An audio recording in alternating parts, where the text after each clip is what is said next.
Well, when the pandemic started, people were spending more time at home, and a lot of those people decided to take advantage by adopting a new pet.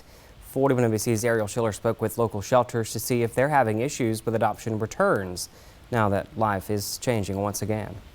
Many animal shelters saw an influx of pet adoptions at the beginning of the pandemic. Now that people are returning to work, we wanted to find out if those pets were being returned. Humane Society of Houston County says surrendering your pet should be the last resort.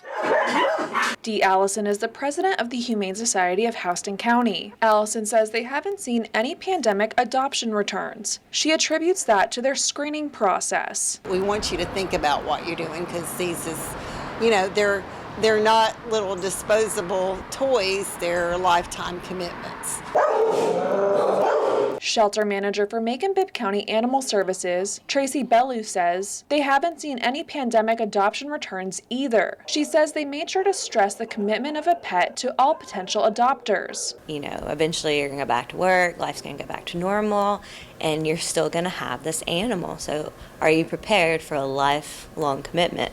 And everybody was. According to Allison, with many people going back to work, getting your pet on a schedule is key. She says you should do it 1 or 2 weeks before you go back so your pets can get used to the new routine. If you've got to crate them a little bit more, let them get used to that. If you can come home at lunchtime, to let them out and go to a break, or if you can afford, some people can do doggy daycare or have pet sitters that come by and let their animals go out to go potty and stuff like that. Bellew says they've had a lot of owner surrenders due to things like job loss. She says if you're struggling to care for your pet, there are resources that can help. Even though you may not be able to afford vetting or to feed them, you can call us. We have community assistance programs. There's rescue groups around that can help. So if you're in a hard spot and you feel like surrendering your animal is your only option, it's not.